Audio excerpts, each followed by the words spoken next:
মানে আপনারা আবার আরেক তারা মাহফিলের পরে বুঝাইব কিনা রে কইসলাম নি হুজুররা ক্ষমতা তাইলে বুর্খা গাও দেওয়াই ছাড়বো না কেসে হুজুর একটা ইশারা দিয়ে গেছি নিয়া বনসেনি রে তোমারে তো কই কথা তো হলো চা কি যেটার বাইবি রে হুজুররা রে বুট দিতা গুড়ো বুর্খা গাও দিতে দিতে দিতে দিতে ঠোসা ফুটে যাবো গা কয় হুজুররা ক্ষমতা তাইলে সব বেডে টেবিলে বুর্খা গাও দেওয়াইলে আমি কই হুজুরার কামড়ে তো সব একটা করে কাপড়ের দোকান দিব যাইতো লইলেও কিন্তু বুর্খার মাপটা দিয়া যাইয়েন হুজুররা দোকানে কোনো কাম নাই দেখাইয়া দেয় খালি বুর্খার মাপ রাখবার বানাইয়া মানে গাও দেওয়া হইব গাও দেওয়া হইব এই তো হুজুরার কাম। আমি এক মাহফিলও কইতাম বেড়া সারা বাংলাদেশের বেডিয়েতের বুর্খা গাও দেওয়ানোর দায়িত্ব কি আমরার পড়ছে নাকি? আমরা ঠেহা কি তোমার জিয়ের যদি তুমি উদম করে রাখতে পারো, তোমার বউয়ের যদি তুমি ছাইড়া দিয়ে রাখতে পারো, রিক্সাওয়ালায় চায়, কুলিওয়ালায় চায়, ময়মনসিংহে কামলায় চায়, তোমার কিচ্ছু হয় না, তো আমার কিচ্ছু হইতো কেনে? আমার কোনো দরকার নাই। এই যে বাংলাদেশে কুত্তাডি গরুডি ছাগলডি এমনি উলঙ্গ ইয়ারতাছে, আমরা হাফ প্যান্ট কিনতেছি কেটা? আমরা হাফ প্যান্ট কিনতে ঠেহা না দিতে হবে। তোমার মাইয়ারে, তোমার জিয়েরে, তোমার বউয়েরে তুমি হেগুল দিয়ে অলি হইয়া যে গেতে আসো চায় স্টলে বইয়া বইয়া জুড়াইতে মাইসি জিকে জুড়েন কে রে কোথায় হাজ্জত ঘুমানোর টাইম পায় না তা হাজ্জত পড়ে তোর লগের বেড়ায় কোথা হাজ্জত পড়েন আমি একলা বাবি বেড়াই না তার বাবি বেড়ে তার বউ বেড়ে তা হাজ্জত পড়ে ভাই ও কুদ্দুর চিন্তা করে চললেন ও ভাই থাকতেন না তো দুনিয়াটা থাকতেন না মনটায় যা ধরে তা কইরেন আল্লাহর ভয় এই যে আপনার তেমনি বিদায় হইল কেনে শোক সরম বিদায় হয়েছে লজ্জা সরম বিদায় হয়েছে সব শেষ আল্লাহর ভয় নাই খুলসটা আছে খুলসটা ভিতরে মাল নাই আমাদের নমুনাটা আমি এই জন্য বলছিলাম আমরা মানুষ না এক মাহফিল জিজ্ঞেস হুজুর আমরা কি তা আমি আমরা মানুষের মতো আমরা মানুষের মতো মানুষ না আমরা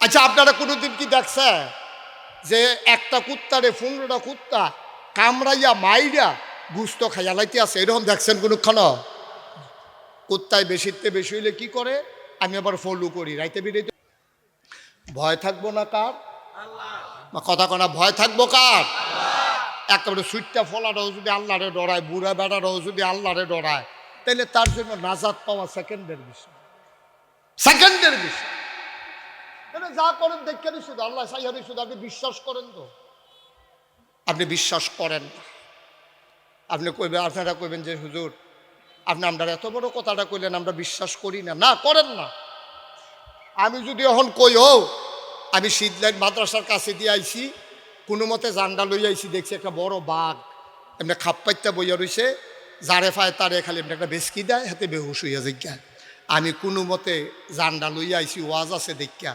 এরপরেও যদি আপনি যান এই রাস্তা দিয়া তাইলে বোঝা গেল আপনি আমার কথা বিশ্বাস করেন নাই বিশ্বাস করলে আপনি জীবনও বাঘের সামনে দিয়ে গেলেন নইল ঠিক কিনা কর আপনি যদি আল্লাহরে ডরাইতেন আপনি যদি বিশ্বাস করতেন হাসরের ময়দান আর কবরের ব্যাপার আপনি যদি বিশ্বাস করতেন আব্বা খোদার কসম আপনি একটা নামাজও ছাড়তেন না কোনদিন এক ওয়াক্ত নামাজ আপনি ছাড়তেন না কোনদিন আমার মেয়েরা মায়েরা বেপরদা হইয়া যাইতো না যদি আমার নবীর কথাটা তারা বিশ্বাস করত তারা বিশ্বাস করে নাই তাদের কলিজায় আল্লাহর ভয় নাই নবী যখন মেয়ারাজ থেকে এসেছেন তিনি আম্মা জান আয়েশার ঘরে বসে বসে কাঁদতেছেন সব বিবিরা দৌড়াইয়া আসছেন 9 জন কয়জন কথা কয় না কয়জন 9 জন দৌড়ে আইছে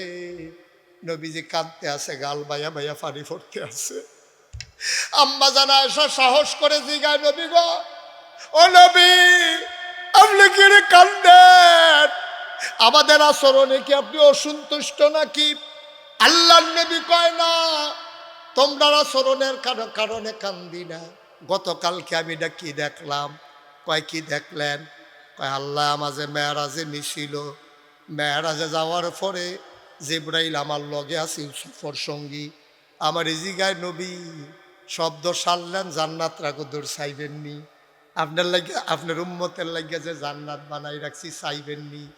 আমি কইল না একটু চাইয়া যাই তইলে গিয়া তারারে কইতাম ফারাম দেখে আইছি।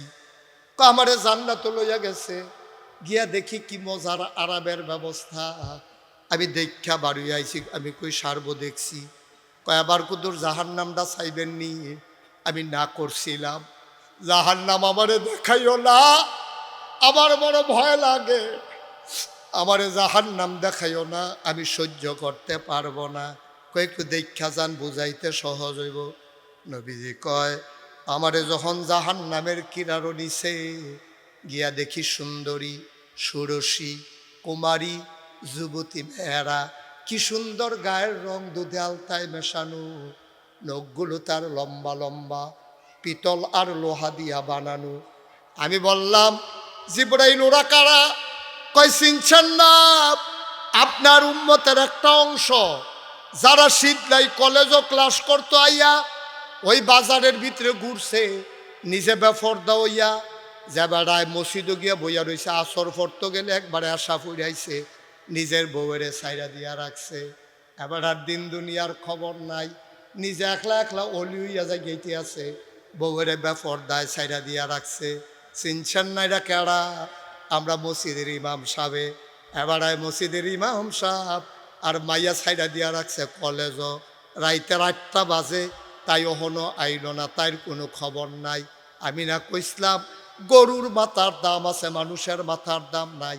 মাগরিবের পরে মায় মুরগার চাউড়া আইসা না কেড়ে, এই গরো যায় সেই গরো যায়। আমরা ফুটফুটটা মুরগার চাউড়া আপনারা দেখছেননি? কয় না আমরা গরো আইসা না। এ বিডিয়ে মুরগার চাউ বিচারে, মাগরিব হইছে 8টা হইছে, তাই যে ওহনো আইসে না, তাইরে একবারও বিচারে না।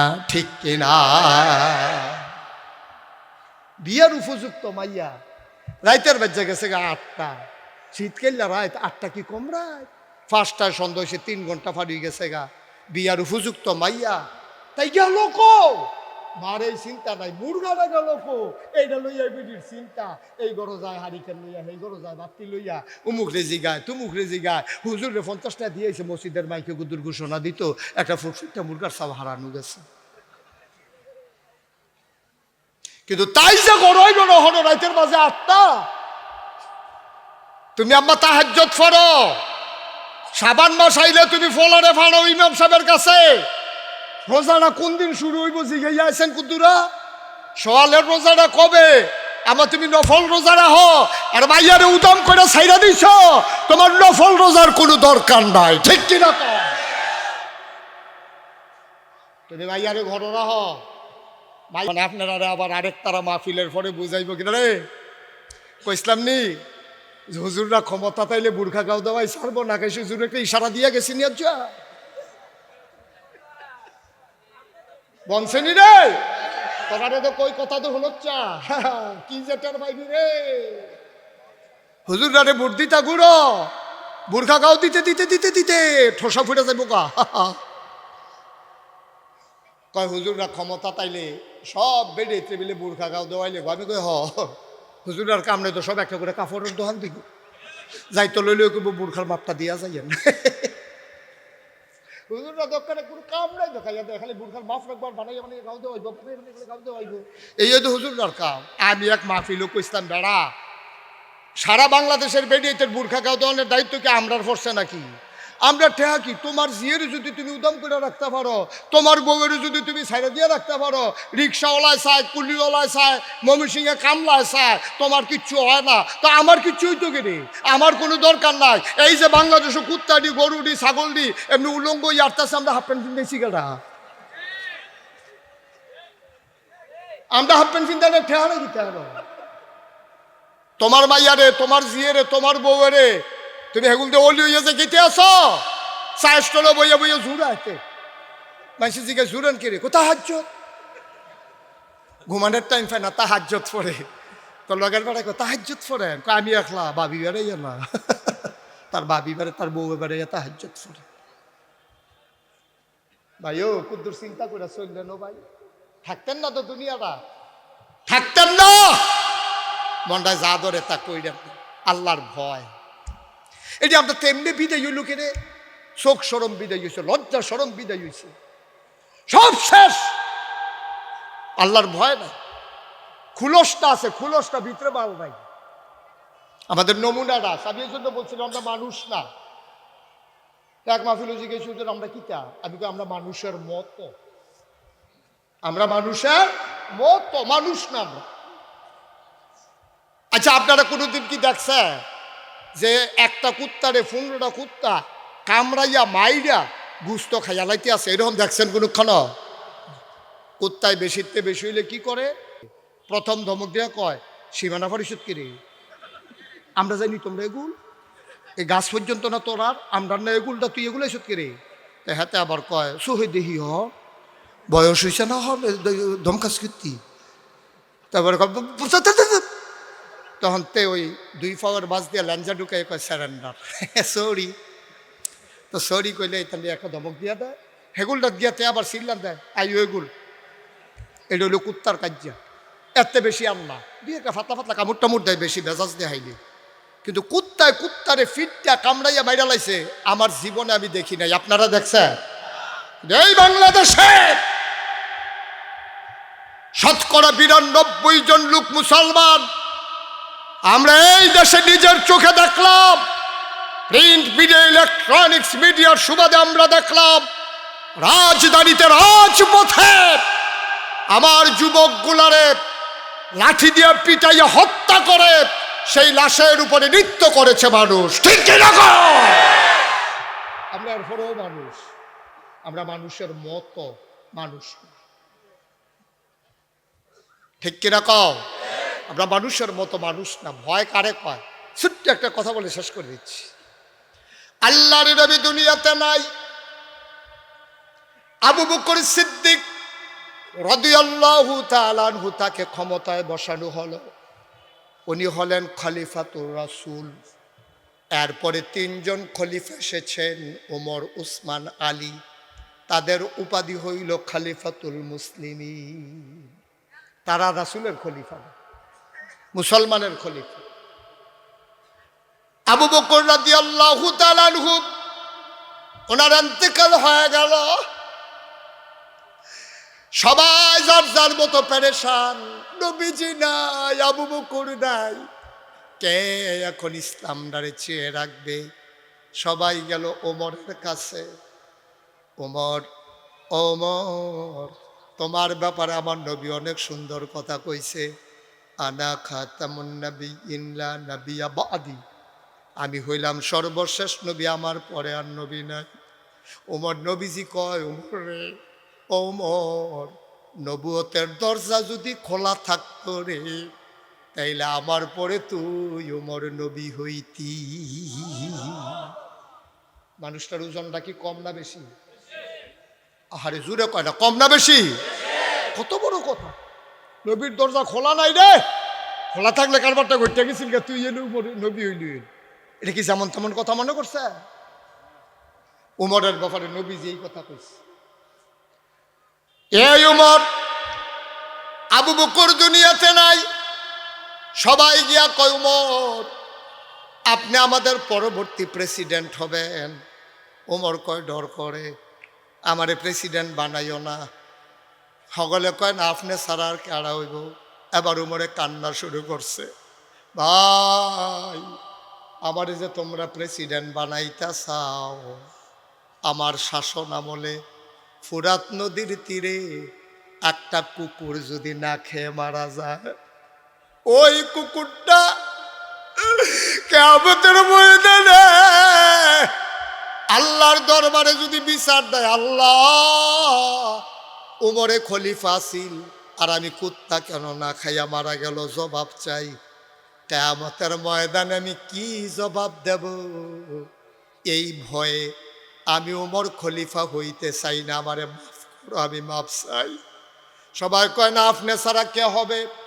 আবার উমর ডাক দেয়া কয়, আল্লাহ, ও আল্লাহ, উমরের মা উমরে যদি জন্ম না দিত, কতই না ভালো ছিল। উমর যদি শিয়াল কুকুর হইতো, হিসাব নিকাশের পরে বা আল্লাহ বলতে থাকতাম, হিসাব নিকাশ ছিল না। উমরের মা যে উমরের জন্ম দিল, উমর যে মানুষ হইল, অহন যে তারা খলিফা বানাইতো চায়, কিয়ামতের ময়দানে যদি কুত্তারাই বিচার দেয়, সেই দিন আমি কি জবাব দেব, এই ভয়ে আমার খলিফা হইতে মন চায় না।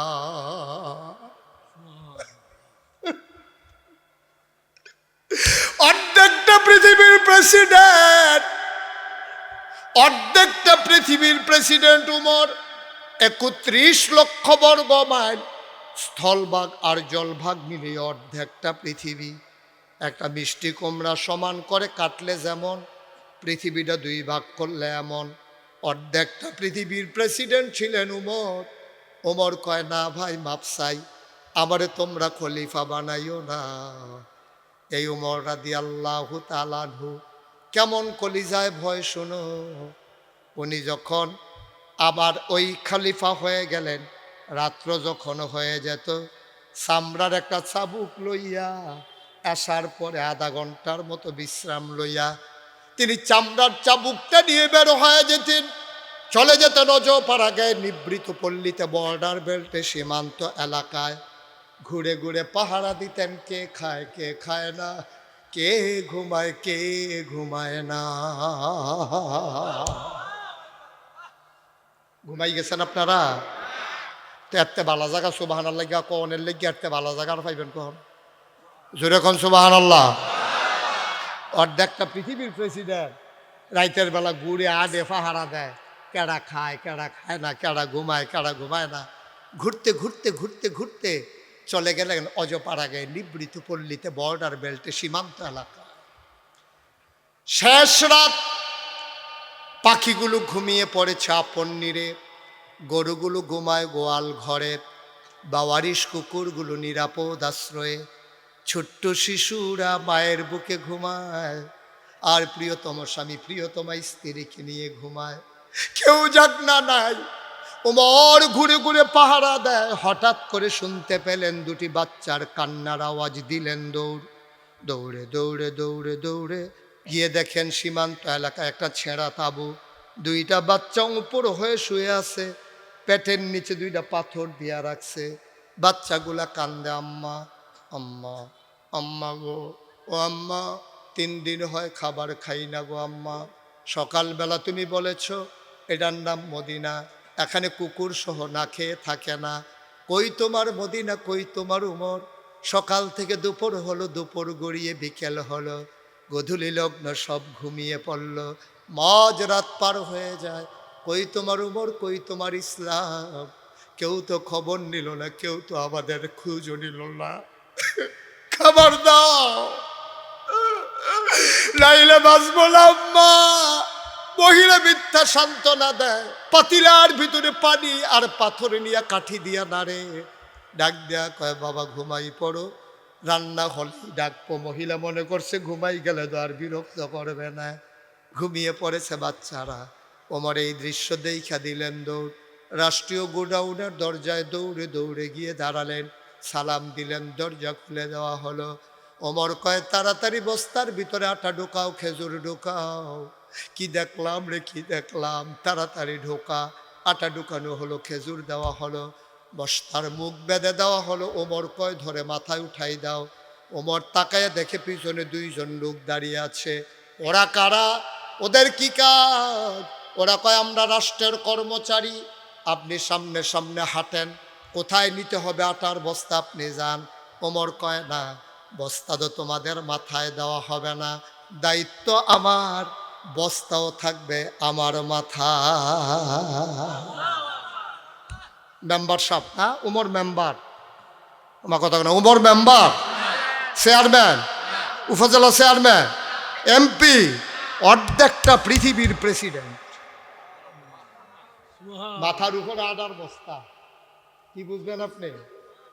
দৌড়ে দৌড়ে উমর মহিলার দরজায় গিয়ে দাঁড়ালেন। আসসালামু আলাইকুম। ভেতর থেকে মহিলা কয়, ওয়ালাইকুম আসসালাম। কে দরজায় দাঁড়িয়ে সালাম দেয়? ওমর ডাক দেয়া কয়, আম্মা। দরজাটা খুলেন। কয়, কে? আমারে মা ডাকে। আমারে মা ডাইকো না, আমি মা হওয়ার উপযুক্ত না, জন্ম দেওয়া 2টা বাচ্চারে 3 দিন ধরে খাবার দিতে পারি না, আমি কিসের মা? আমারে মা ডাইকো না। নিশ্চয়ই তুমি মরুভূমির পথিক, তুমি অন্য দরজায় যাও, সাহায্য করার মতো আমার ঘরে কিচ্ছু নাই। জন্ম দেওয়া দুইটা বাচ্চা 3 দিন ধরে কিছু খায় না। ওমর কয় মা দরজা খুলে দেখো কে দাঁড়িয়ে আছে। মহিলা দরজা খুলে দিলেন। ওমর কয় মা এখানেই আমার বাড়ি, আমি শুনেছি তোমার বাচ্চারা 3 দিন ধরে কিছু খায় না। আম্মা, ও আম্মা, আম্মা গো, তুমি একটু দয়া করে বস্তাটা নামাও, আমার কিছু খেজুর ছিল, আটা ছিল, নিয়ে এসেছি। মহিলা আটার বস্তা নামাই দিলেন। এবার ওমর ডাক দেয়া কয় আম্মা তুমি তাড়াতাড়ি কয়টা একটু আটা দিয়া গুল্লি করে তাড়াতাড়ি 2টা রুটি বানাও। ওমা, জ্বলা জ্বলা আগুনটা দেখি নিভে গেছে, তুমি তাড়াতাড়ি 2টা রুটি বানাও, এই ফাঁকে আমি ফু দিয়ে আগুন ধরাই দেই। অর্ধ পৃথিবীর প্রেসিডেন্ট দুঃখিনী মায়ের ঘরে ফু দিয়ে আগুন ধরায়, আর মহিলা রুটি বানায়। রুটি বানাইয়া বানাইয়া ওমরের হাতে দেয়। ওমর রুটি 2টা শেখা হয়ে গেল। ওমর কয় আম্মা ভাইদেরকে উঠাই। উঠাও, 3 দিন ধরে কিচ্ছু খায় না। ওমর কয় রুটি টুকরা করে খেজুরের বিচি ফেলে, আমি বাচ্চাদের মুখে রুটি দিচ্ছি খেজুর দিয়া, আমি লোকমা নেই একটা, মুখ চলে আসে 2টা। এই দৃশ্য দেখে আমার চোখ দিয়া পানি পড়তেছিল, গাল বেবি উমরের পানি পড়ে। মহিলা ডাক দিয়া কয় তোমার মতো মানুষ থাকতে উমর কেমনে খলিফা হইল? উমরের মন বড় শক্ত, উমরের মন বড় কঠিন, তোমার মতো মানুষ থাকতে উমর আবার খলিফা হয় কেমনে? খলিফা হবা তুমি, উমর কেমনে হইল? আগামীকাল সকালবেলা আমি ঘুরে ঘুরে বলে দেব, ওমরকে বাদ দিয়া যেন তোমারে খলিফা বানায়। ওমর কান্দার কয় আম্মা কথা থাকবো আম্মা, আপনি একটা রুটি খান। মহিলা কয় না বাবা আমার লাগবে না, সকালে বাচ্চারা কাঁদবে। ওমর কয় বাচ্চার চিন্তা কইরেন না আম্মা, আমি যখন আইসা পড়ছি উমরের সাথে আমার বড় খাতির গো আম্মা, আমি যা বলি উমর তাই করে, আপনি টেনশন করেন না। সকালে মসজিদে নববীতে আইসেন। মহিলা বাচ্চা নিয়ে গেছে মসজিদে নববীতে। ওমর বসে আছে আসনে, সবাই সভাসদ যারা বসে আছেন। মহিলা একজনকে জিজ্ঞেস করে ভাই এই জায়গায় ওমর কোনটা? লোকটা আঙ্গুল দিয়া দেখাই দিল যারে। মহিলা তাকায়া দেখে এই মানুষটাই রাতের বেলা ফু দিয়া আগুন ধরাইছে। মহিলা দিলেন দো, ওমর সামনে গিয়া আম্মা গুস্তাকি মাফ কর দিজিয়ে, বেয়াদবি মাফ করবেন, আপনি দৌড় দেবেন না, আপনি আমারে মাফ করে দেন আম্মা, আম্মা আপনি আমারে মাফ করে দেন। কেন আমি সকালবেলা খবর নিতে পারলাম না? গালি যদি দিতে মন চায় আরো 2টা দেন, পিটাইতে মন চায় এই চামড়ার চাবুক নিয়ে পিটান। আম্মা আপনার কাছে আমার একটা অনুরোধ, আম্মা আপনার কাছে আমার একটা অনুরোধ, দয়া করে গালি দিলে গালি দেন, পিটাইলে পিটান, আম্মা আপনার কাছে অনুরোধ। কিয়ামতের ময়দানে এই গোপন কথাটা আপনি আল্লাহরে বইলেন না।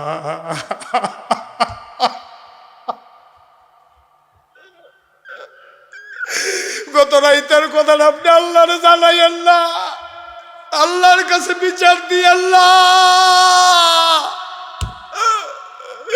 আম্মা আমি এই ডরে প্রেসিডেন্ট হইতে চাই নাই, আমি খলিফা হইতে চাই নাই, আপনি আমারে মাফ করে দেন আম্মা, আপনি টেনশন কইরেন না, মাসে 3 জনের যত রেশন লাগবে আম্মা সব আপনার ঘরে পৌঁছে যাবে, আপনি কথা দেন কিয়ামতের ময়দানে আমারে আসামি বানাবেন না গো আম্মা। এটার নাম হইল আল্লাহর ভয়। পারবেন? পারবেন? আবার জান্নাতের আশা করেন না? জান্নাতের আশা করেন? পারি না তো আমরা। কি হয় পাশের মানুষটারে 2 টুকরা আলু দিলে আর একটু ঝুল দিলে 1500 বছর আগে নবী প্রেসক্রিপশন দিয়ে দিয়েছেন, সে মুমিন নয় যে পেট ভরে খায়, পাশের লোকটা না খেয়ে থাকে, গোশত দিতে পারো না, একটু ঝুল আর আলু বাড়াই দাও, বাটিতে করে একটু ঝুল আর আলু পাঠাই দাও, বাচ্চারা গোশতের স্বাদ পাবে যদিও গোশত না পায়। এটার নাম ইসলাম আব্বা। এই সমাজ কল্যাণ, ইসলামী সমাজ কল্যাণ পরিষদ সমাজ বিনির্মাণে ভূমিকা রাখে। আমরা আল্লাহকে সাক্ষী রেখে সবাই মিলে বলে দেই, সমাজ কল্যাণ পরিষদ সমাজ উন্নয়নে যা করবে আমরা সবাই মিলে তাদের সাথে আছি। রাজি আছি কিনা? সবাই পারবেন না ইনশাআল্লাহ? সমাজ উন্নয়নে সমাজ কল্যাণ পরিষদ যা করবে আমরাও তার সাথে অংশীভূত হতে চাই। আমি মুশতাক ফয়েজি, আমার অনেক ক্ষমতা নাই, আমার অনেক টাকা পয়সা নাই, কিন্তু আমি চিন্তা করেছি মুশতাক ফয়েজি নামটা চিনে না বাংলায় কথা কয় এমন লোক খুব কম আছে। আমার তো কিছু দায়িত্ব আছে, আপনারা সবাই শুনেছেন। সেই দায়িত্বের অনুভূতি থেকে 2021 সালে যখন মহামারী করোনা দেখা দিল, আমি আমার গাড়িতে করে বাজার করে করে আমি মানুষের ঘরে ঘরে পৌঁছে দেওয়ার চেষ্টা করেছি, শুধু একটু আল্লাহর ভয় নিয়ে।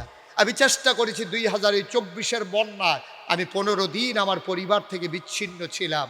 আমি আমার মসজিদের নিচতলায় বসে বসে আমি ঘরে ঘরে পৌঁছে দেওয়ার চেষ্টা করেছি।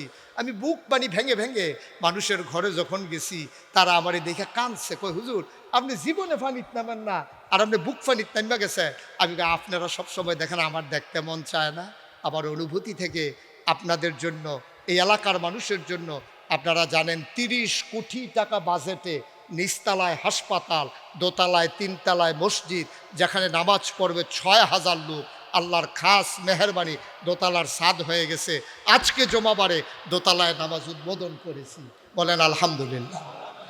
6 কোটি 3 লক্ষ টাকা আজকে পর্যন্ত খরচ করে ফেলেছি। আমি মুশতাক ফয়েজি ওয়াদা করেছিলাম 1 বছরের মাহফিলের হাদিয়া মসজিদে দিয়ে দেব। আমি 1 বছরে 25 লক্ষ টাকা জমাইয়া মসজিদে দিয়া তারপরে মসজিদের কাজ শুরু করছি। আমি সব জায়গায় একটা রিক্সাওয়ালা দেখলেও বলি, একটা কুলি মজুর দেখলেও বলি, একটা ডেলি লেবার দেখলেও বলি, আর আপনারা আমার ঘরের মানুষ, আপনারা আমার কলজার মানুষ। আমার এই 30 কোটি টাকা বাজেটের মসজিদ আর নিচতলায় হাসপাতাল, যেখানে বিনা খরচায় গরিবের চিকিৎসা হবে ইনশাআল্লাহ, আমি নিয়ত করে কাজ শুরু করেছি।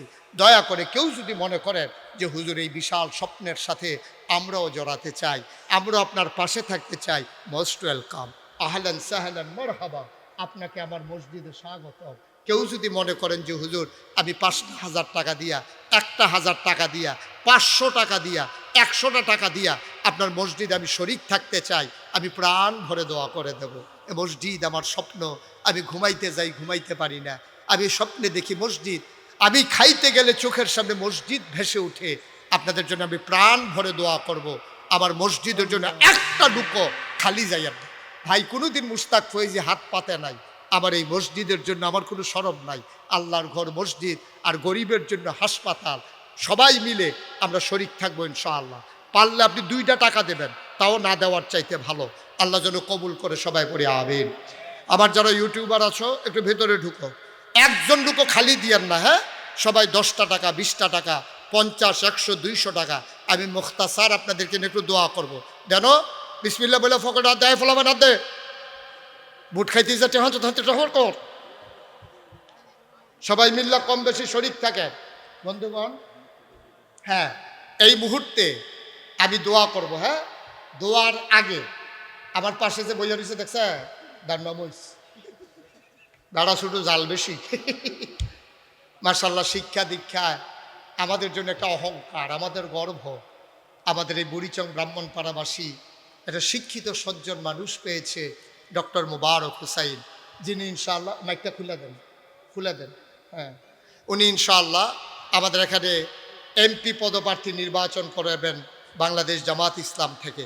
উনি 1 মিনিট কথা বল, এই সাদা পাঞ্জাবি, এই বাহ বেশি বুঝুন নইয়া গেছে গাতে, তে মনে করছো ওয়াজ শেষ আর বইয়া থাম কিতা তোরে কইছি উঠোনের লেগা।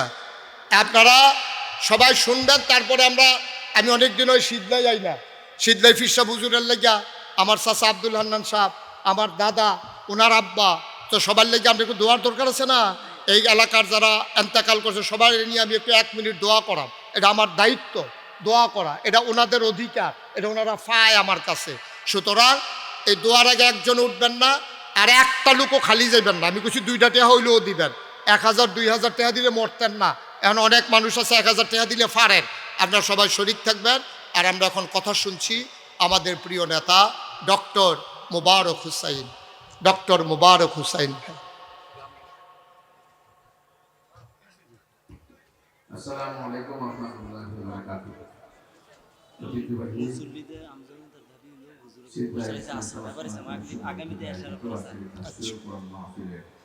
সম্মানিত মাননীয় সভাপতি এবং আমাদের সামনে যে জীবন বদলানো অনেক গুরুত্বপূর্ণ আমাদের জীবন কথা বলছেন আমাদের এলাকার গর্ব আমাদের সত্যবাদী মুস্তাক ফরিদ সাহেব, সম্মানিত এলাকার বিশিষ্ট ব্যক্তিবর্গ আলামায়েরা, আমার সামনে বিশিষ্ট সম্মানিত স্বপ্নের মমতা করার সম্মানিত তরুণ সমাজ, আমি সবাইকে অন্তঃস্থল থেকে শুভেচ্ছা অভিনন্দন জানাচ্ছি। আমি কথা বলবো না, আমাদের সম্মানিত হুজুরে আমরা দোয়া করে আমরা দিলে দিব। আমি আপনাদেরকে একটাই কথা বলবো যে আমরা সমাজকে পরিবর্তন করতে চাই, আর সমাজ পরিবর্তনের জন্য আমাদের তরুণ সমাজ হচ্ছে আমাদের অহংকার। আমাদের 5ই আগস্টে যেভাবে অন্যায়ের বিরুদ্ধে, বৈষম্যের বিরুদ্ধে, দুর্নীতির বিরুদ্ধে, ফেরেশানের বিরুদ্ধে আজকে আমাদের তরুণ সমাজ জেগেছে, ইনশাআল্লাহ এই তরুণ সমাজ তার আগামী দিনে বাংলাদেশে ইসলামের সরকার, আলেম ওলামাদের সরকার এবং কোরআনের সরকার তৈরি হবে ইনশাআল্লাহ। আমি সুদার্থ জানিয়ে সবাইকে ধন্যবাদ জানিয়ে আমি আমার কথা আমি শেষ করছি। আসসালামু আলাইকুম ওয়া রাহমাতুল্লাহি ওয়া বারাকাতুহু। সবাই সূরা ফাতিহা পড়েন। আউযু বিল্লাহি মিনাশ শাইতানির বিসমিল্লাহির রহমানির রহিম। আল্লাহুম্মা আমিন। আয় আল্লাহ, আমাদের সবাইকে আপনি কবুল করেন, আমাদের গুনাহ আপনি মাফ করে দেন, আমাদের আব্বা আম্মা যারা কবরে, কবরগুলো জান্নাতের টুকরা বানিয়ে দেন। এই সমাজবাসীকে আপনি আল্লাহ কবুল করেন, ভাই ভাই ঠাই ঠাই হয়ে মিলেমিশে চলার তৌফিক দান করেন। আয় আল্লাহ, আমরা সবাই আপনার কুদরতে সওয়াতে আপনি জামিনদার হয়ে যান। আয় আল্লাহ, এই মাহফিলটাকে আপনি কবুল করেন। আয় আল্লাহ ইয়া রাব্বাল আলামিন, আয় আল্লাহ, যারা এই মাহফিলটাকে উপযুক্ত খাদেম দিয়া কিয়ামত পর্যন্ত আপনি কায়েম দায়েম রেখে দেন আল্লাহ ইয়া রাব্বাল আলামিন। এই মানুষগুলো আমার মানুষ। আমি এই এলাকায় পাড়ায় পাড়ায় রিক্সায় করে, সিএনজিতে করে, ভেবি ট্যাক্সিতে করে, পায়ে হেঁটে আমি কত মাহফিল করেছি আল্লাহ। আমি এই এলাকার কত মানুষের ঘরে খেয়েছি। আয় আল্লাহ, অনেকগুলো মানুষ যারা পাশে থাকতো, আজকে আব্দুল হান্নান পীর সাহেব সিদ্দায়, তারপরে মাকসুদুর রহমান সাহেব, এই আরও কত ওলামায়ে কেরাম, শহীদুল্লাহ চাচা উনি অসুস্থ হয়ে গেছেন, আরও কত মুরব্বীরা হারিয়ে ফেলেছি। আল্লাহ তুমি সবাইকে কবুল করো আল্লাহ, তুমি সবাইকে হেফাজত করো, কবরগুলোকে জান্নাতের টুকরা বানিয়ে দাও। আজকে যতক্ষণ মাহফিল চলবে তুমি ইন্তজাম বিল খায়ের করে দাও, ইন্তজাম বিল খায়ের করে দাও। দাওয়াতি মেহমান সবাইকে অংশগ্রহণ করার তৌফিক দান করে দাও। অনেক বড় বড় আলেম যাদের কথা আমি নিজেও শুনি ওয়াজে বৈশা বৈশা, এরকম আলেমের আজকে আসতেছে। এমন বড় একজন শিল্পী আসতেছেন, বাংলাদেশের অহংকার শিল্পী মশিউর রহমান। আমরা সবাই মিলে শেষ করে যাব ইনশাআল্লাহ। রব্বানা ফাগফির লানা যুনুবানা ওয়া কাফির আন্না সাইয়্যাতিনা